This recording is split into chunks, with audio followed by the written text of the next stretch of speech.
नमस्कार। आज हम स्टार्ट करने वाले हैं 10th फिजिक्स का first chapter light, reflection and refraction. तो seeing is the most common phenomena we do in our daily life. So basically हम किसी ऑब्जेक्ट को देखते कैसे हैं? जब ऑब्जेक्ट से लाइट हमारी आंखों में एंटर करती है then we see the object and this light comes from either the light source और एन ऑब्जेक्ट। अब ये लाइट सोर्स क्या है, ऑब्जेक्ट क्या है? बेसिकली जैसे आपका बल्ब हो गया, ठीक है, बल्ब जल रहा है, लाइट उससे एमिट हो रही है, तो ये एमिट लाइट आके हमारी आईज पे गिरेगी, we can see the bulb. और दूसरा क्या हो सकता है हमारा? लैंप, कैंडल हो जाएगा, रेड हॉट आयरन नेल हो जाएगा। तो ऐसे ही बहुत सारे एग्जांपल्स होते हैं। और हमारी लाइफ में एक नेचुरल लाइट सोर्स हमारे पास क्या है? Sun. Because of that only we can see everything in the day time. Simple objects क्या होते हैं? लाइट सोर्स को छोड़ के बाकी जितने भी ऑब्जेक्ट हैं जो लाइट को एमिट नहीं कर सकते, खुद से लाइट प्रोड्यूस नहीं कर सकते, वो हमारे ऑब्जेक्ट्स में आ जाते हैं। जैसे ये पेन, इस पेन को आप अंधेरे में देख सकते हो? नहीं, पर जैसे ही लाइट ऑन होगी तो लाइट आएगी इस पेन पे, then it will bounce off to my eyes, so I can see this pen, book, car, anything, everything will come under this objects thing. Okay, so that is how we see the objects. So when there is darkness, in the darkness we can't see anything. Reason? Because there is no light. Light is not bouncing or light is not emitting. No light is entering in our eyes, so we can't see anything during night time. जैसे आप एक अंधेरे कमरे में चले जाओ, वो पूरा कमरा भरा हुआ है, पर आपको कुछ नहीं दिखाई देगा। But if you lit a small candle also, you can see everything, क्योंकि अब वहां पे एक लाइट सोर्स आ गई है और उस लाइट सोर्स से जितनी भी लाइट रेज निकल रही है वो बाउंस बैक होके आपकी आईज में आ रही है, you can see the object. Now next thing comes कि लाइट की नेचर क्या होती है। Next question comes to our mind, nature of light. Sound waves पढ़े हैं आपने? That was a wave. What is light? Is it made of particles? Like जैसे हमारे मटेरियल पार्टिकल्स होते हैं, किस से बने होते हैं? Electron, proton, neutron. क्या लाइट भी है कुछ ऐसा ही, या लाइट हमारी वेव है? तो बहुत सेंचुरीज तक इस पे हमेशा डिस्कशन रहा कि लाइट पार्टिकल से बनी है या लाइट वेव से बनी है। Later on we found out कि लाइट है हमारी वो वेव और पार्टिकल दोनों से, मीनिंग कुछ फिनोमिना में वो एक्ट करेगी एज अ वेव और कुछ फिनोमिनास में वो एक्ट करेगी एज अ लाइट। इसलिए हम कहते हैं कि लाइट हमारी क्या नेचर होती है? Dual nature.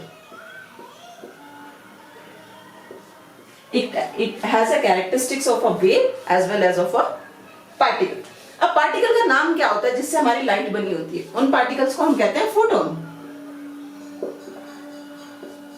करेक्ट। अब हमें कैसे पता चलेगा कि हमारे किस एक्सपेरिमेंट में लाइट एज अ वेव काम कर रही है और किस एक्सपेरिमेंट में लाइट एज अ पार्टिकल काम कर रही है? तो उसका बेसिस होता है कि जब हमारे एक्सपेरिमेंट की जो वेवलेंथ है वो लाइट की वेवलेंथ से मैच कर रही हो, तब हमारी लाइट एक्ट कर रही है एज अ वेव। पर अगर हमारे एक्सपेरिमेंट की एनर्जी फोटोन की एनर्जी के आसपास है, एनर्जी बहुत लो है, बहुत छोटी है और वो फोटोन से पार्टिकल की एनर्जी से मैच कर रही है, तो हम कहेंगे कि light is acting as a particle. Let's see in which experiment we can do that. तो हम पढ़ने वाले रिफ्लेक्शन और रिफ्रैक्शन, ये दोनों ऐसे फिनोमिना हैं कि जो हमारे, अगर हम यहाँ पे कहें रिफ्लेक्शन, तो ये वेव नेचर है या पार्टिकल? लाइट कैसे एक्ट करेगी?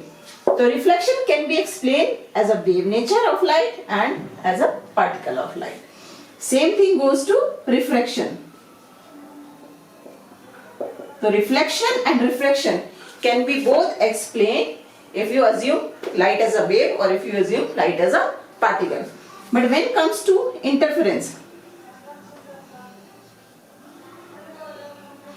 interference can only be explained when light act as a wave, not as a particle. एक हमारा आता है फोटो इलेक्ट्रिक इफेक्ट।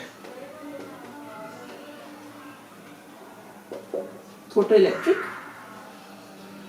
इफेक्ट, ये फिनोमेना हमारा एक्सप्लेन होता है लाइट की पार्टिकल नेचर से, not because of the wave nature. तो बेसिकली नेचर ऑफ लाइट अगर कोई पूछता है तो हमेशा आंसर होगा it has a dual nature. It depends कि which experiment is going on, which phenomena you are talking about. According to that, you can tell either the light is acting as a wave or light is acting as a particle. Next हमारा आता है properties of light. Properties of light.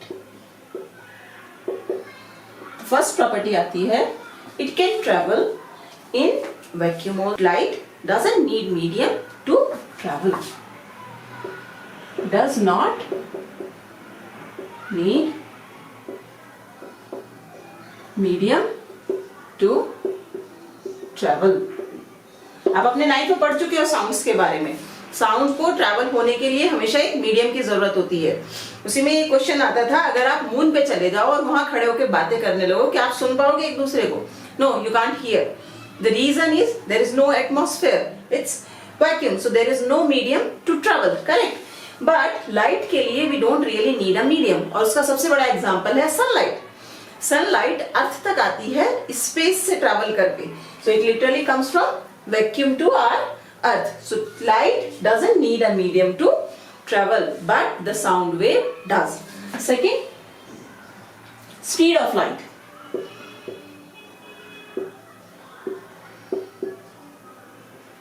Speed of light याद कर लो, क्योंकि सबसे ज्यादा बहुत जब तक आप फिजिक्स पढ़ोगे till then you have to remember this. Speed of light होती है 3 × 10⁸ मीटर पर सेकेंड। अभी तक हमारे कोई भी ऐसा पार्टिकल नहीं मिला है which is faster than speed of light. तो कुछ साल पहले एक रिसर्च हुई थी, उसमें इटली के कुछ साइंटिस्ट थे जिन्होंने क्लेम किया था that they found a particle which is faster than light, faster which has a speed more than light. तो उन्होंने जो एक्सपेरिमेंट किया था उसके लिए उन्होंने एक डिटेक्टर यूज किया था जिसे बोलते हैं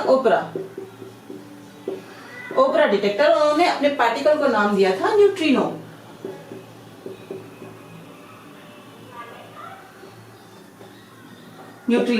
और उन्होंने बोला था कि it is 60 nanosecond faster than light, but later on scientists found that it is not faster than light, but still there is one more particle which is known as tachyon. It is faster than light, but it is in theory. Experimentally it is not yet proved. ये केवल और केवल theories में बोला गया है कि टैक्योन एक ऐसा पार्टिकल है जो लाइट से भी फास्टर है, बट हम इसे बोलते हैं hypothetical particle, because still we don't have any proof of this particle. Next है हमारा wavelength of light. Wavelength of light, तो वेवलेंथ ऑफ लाइट हमारी होती है 400 to 700 नैनोमीटर। इस रेंज में हमारी लाइट होती है। लाइट हमारी क्या बनी होती है? 7 कलर्स विबग्योर से मिलकर बनी होती है, VIBGYOR। इसीलिए हमारी लाइट की वेवलेंथ की रेंज होती है। वायलेट कलर की वेवलेंथ सबसे कम होती है, जो रेंज में आती है 400 नैनोमीटर, और रेड की वेवलेंथ सबसे ज्यादा होती है, जो आती है हमारी 700 नैनोमीटर। तो लाइट की वेवलेंथ इस रेंज के अंदर आपकी एग्जिस्ट करेगी। तो ये है हमारी लाइट की properties. It doesn't need medium to travel, the speed of light is 3 × 10⁸ metre per second, and the wavelength of light is 400 to 700 nanometre. Propagation of light, हमारी लाइट चलती कैसी है? प्रोपेगेशन ऑफ लाइट, तो light हमेशा एक straight line में चलेगी। Light हमेशा हमारी एक स्ट्रेट लाइन में चलेगी अनलेस अनटिल कि बीच में कोई ऑब्जेक्ट ना आ जाए। ऑब्जेक्ट आ जाएगा तो वो बाउंस कर जाएगी, या हमारा मीडियम ना चेंज हो जाए। अब मीडियम कैसे चेंज होता है? मीडियम हमारे से कि एयर से वाटर में जा रही है या एयर से गैस में जा रही है, करेक्ट। तो ऐसे हमारे मीडियम चेंज होते हैं। तो लाइट हमेशा चलती है हमारी एक स्ट्रेट लाइन में। अगर हम यहाँ पे ले लें कि ये हमारा पॉइंट ए है और ये हमारा पॉइंट बी है, तो जब लाइट ए से बी के थ्रू जाएगी तो बीच में जितने भी पॉइंट स्ट्रेट लाइन में होंगे उन सब से हमारी लाइट होके जाएगी, करेक्ट। सी, ये सारे पॉइंट्स स्ट्रेट लाइन में और बी के बीच में, इन सारे पॉइंट से लाइट हमारी होके जाएगी। इसीलिए हम कहते हैं कि हमारी लाइट का जो पाथ होता है इट्स अ रेक्टिलिनियर प्रोपेगेशन और a straight line propagation. Rectilinear propagation हम इसे बोलते हैं। अब जो ये स्ट्रेट लाइन में जो लाइट का पाथ है इसे हम बोलेंगे रे ऑफ लाइट या लाइट रे। क्या बोलेंगे?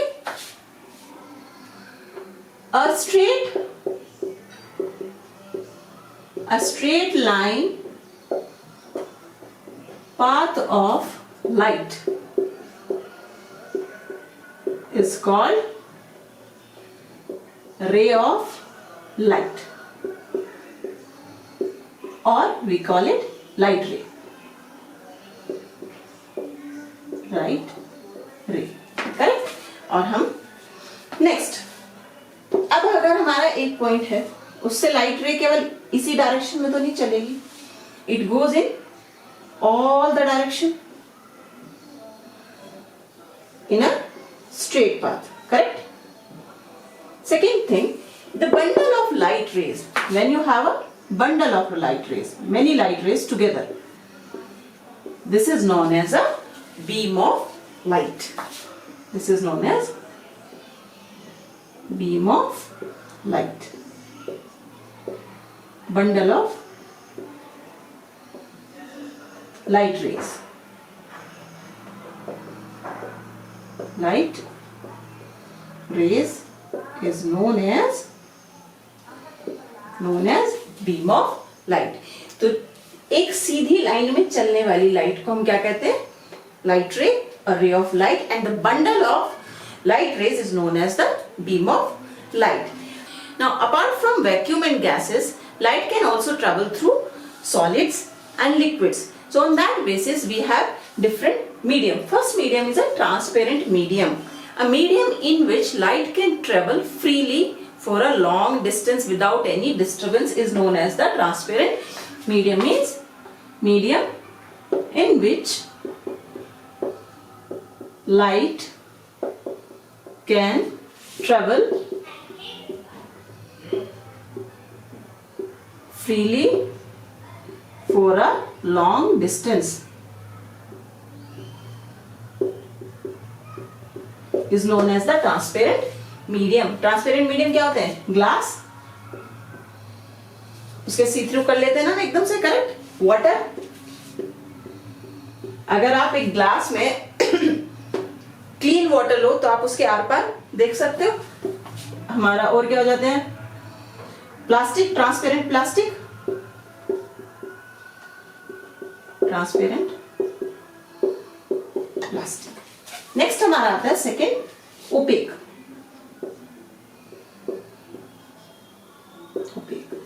ओपेक मीडियम हमारे वो मीडियम होते हैं जिसके थ्रू हमारी लाइट ट्रेवल नहीं कर सकती, in which light can't travel. Example क्या हो गया? लाइक आपकी book, rock, wood, metal, correct. इसमें हमारा होता क्या है? सपोज आपके पास एक एल्यूमिनियम फॉइल है, या आप अपनी बुक ले लो और जैसे ही आप टॉर्च ऑन करोगे तो क्या होगा? क्या बुक के आर पार आपको आपकी टॉर्च की लाइट दिखाई देगी? नहीं। तो इसलिए बुक क्या करती है? उसे ब्लॉक कर देती है। Light can't travel through the OPEC medium. But इसमें होता क्या है कि अगर आपके पास बड़ी सोर्स है तो ओपेक मीडियम का हमें एक और तरीका है पता करने का। क्या होगा कि आपको शेडो दिखाई देगी। सपोज आपके यहाँ पे ये बुक है, या ये कार्डबोर्ड है और यहाँ पे आपने एक टॉर्च जला दी, तो यहाँ आपको कोई लाइट नहीं दिखाई देगी, पर नीचे आपको क्या दिखाई देगा? इसकी शेडो दिखाई देगी। करेक्ट।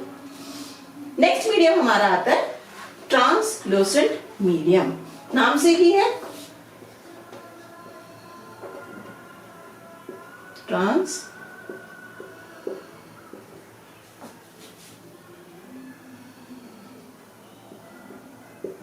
तो ट्रांसलूसेंट मीडियम्स हमारे वो मीडियम होते हैं जिसमें लाइट एंटर तो कर जाती है but it can't travel for a long distance, the intensity will reduce immediately. तो इस टाइप के मीडियम से हमारा क्या होता है कि आपको आर पार नहीं दिखाई देता, या आपको चीजें दिखाई देती है तो धुंधली दिखाई देती है, ब्लर दिखाई देती है। आपने बहुत बार करा होगा, बचपन में बहुत करते हैं बच्चे, टॉर्च हाथ में लेकर उसके ऊपर अपना हाथ रख लेते हैं तो लाइट कैसी दिखाई देती है? रेड रेड दिखाई देती है। वो क्यों है कि उसकी इंटेंसिटी रिड्यूस होती चली गई है। और लाइट का हमें कौन सा कलर दिखाई दे रहा है? केवल रेड कलर दिखा रहा है, बाकी सारे कलर्स उसमें एब्सॉर्ब हो गए। करेक्ट। तो ट्रांसलूसेंट मीडियम्स हमारे क्या आ जाते हैं? ऑयल या आपका ग्रीस करा हुआ कोई भी पेपर, ये सब हमारे आ जाते हैं ट्रांसलूसेंट मीडियम्स में। तो 3 मीडियम है हमारे। ट्रांसपेरेंट मीडियम, इसमें अगर आप यहाँ पे ग्लास लो और यहाँ पे आप टॉर्च से लाइट जला दो तो क्या होगा? सेम लाइट आपको यहाँ भी मिलेगी। ओपेक में कोई लाइट हमें दूसरी साइड पे नहीं मिलेगी, या तो ये लाइट को एब्जॉर्ब कर लेगा या ये लाइट को बाउंस बैक कर देगा। ट्रांसल्यूसेंट मीडियम में क्या होगा कि लाइट एंटर तो करेगी पर उसकी इंटेंसिटी एकदम से घटती चली जाएगी, वो एकदम से कमजोर पड़ती चली जाएगी। तो उसमें हमारा क्या होगा कि हमें क्लियर नहीं दिखाई देगा, कुछ तो दिखाई देगा पर क्लियर नहीं दिखाई देगा। जैसे आपका होता है ना कि आप सरसों का तेल ले लो, एक ग्लास में मस्टर्ड ऑयल अगर आप ले लो, you can see the bottom of the glass, the reason is translucent medium. In oil, light will travel, but it can't travel with the same intensity from one point to the first point to the last point. Next topic is reflection of light. So basically, when the light falls on any surface, some part of it gets reflected. समझते हैं कैसे? तो ये हमारा एक plain smooth surface है, और जब भी हम रिफ्लेक्शन की बात करते हैं, we always say a smooth surface. Because there is one more phenomena what we consider here कि जितनी भी लाइट आ रही है 100% रिफ्लेक्ट हो रही है. If this surface is not smooth, then it will absorb some part of that. Okay, that's why we always say during the reflection we say we have a smooth surface. So इस surface पे ये हमने मान लिया अपना point O पे ON एक perpendicular डाल दिया, इसे हम बोलेंगे नॉर्मल. अब लाइट रे OA इस परपेंडिकुलर से आई एंगल बनाते हुए इंसिडेंट हो रही है OA. करेक्ट. तो इसे हम बोलेंगे incident ray,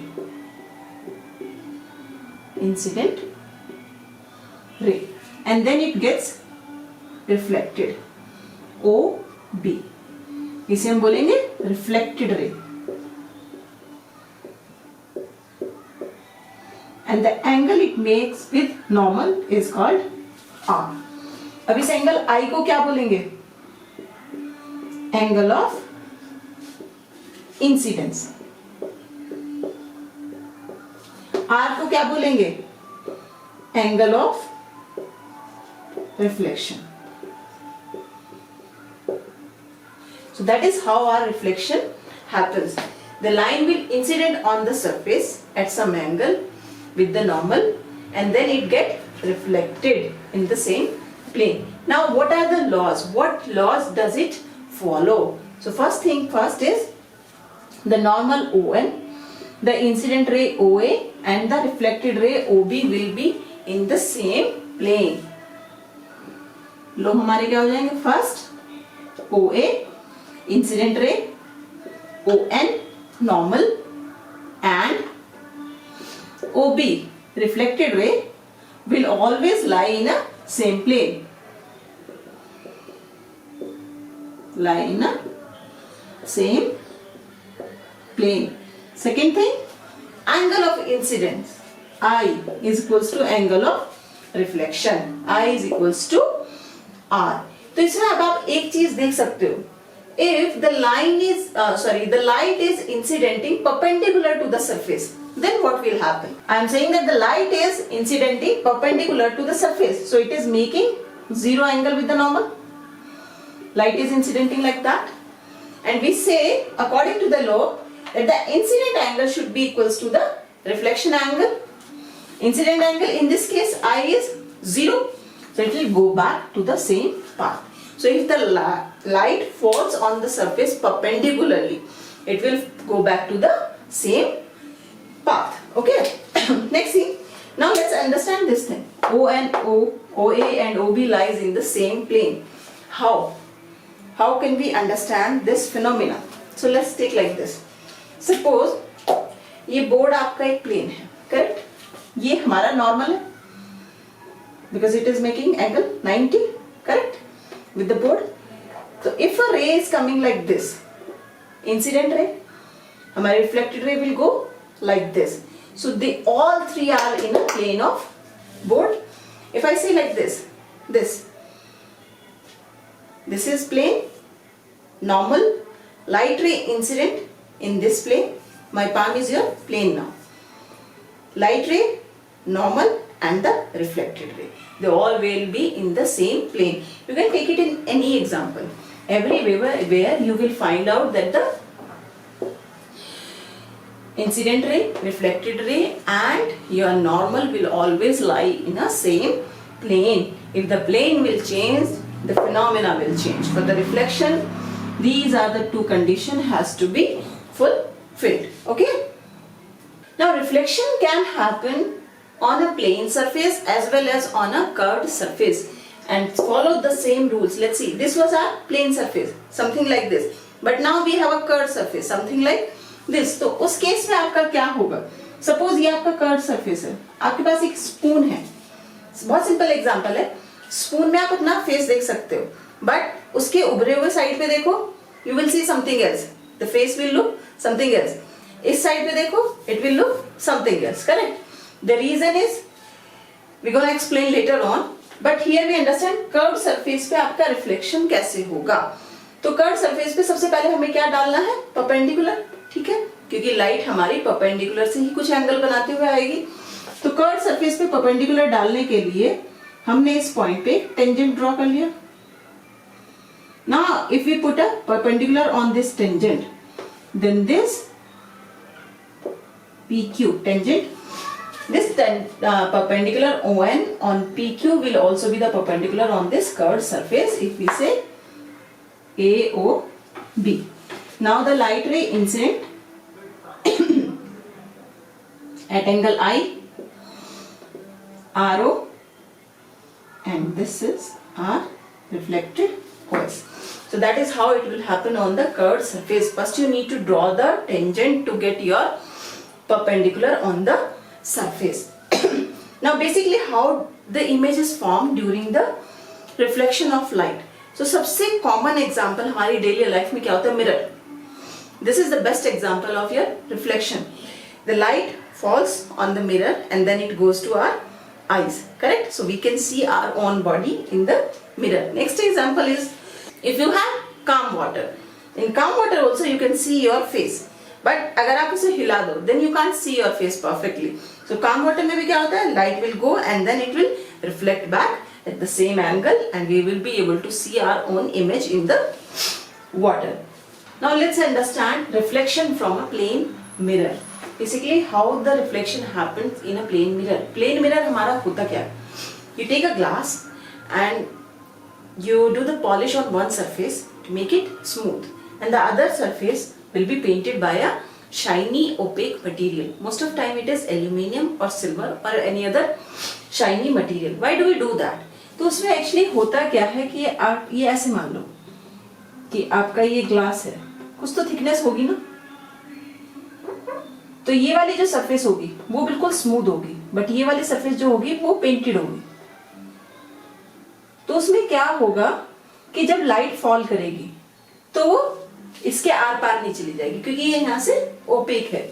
What will happen? It will reflect back and we'll be able to see our own image, or whatever the object is there in front of the mirror, will be able to see that object. So now let's understand what happens when the light falls on a mirror. So this is your mirror, correct? This is our normal. So what happens basically, light came, then you check here one thing. This is air and this is glass medium. Now it will go through the glass also. And then again, that is how happens during the glass.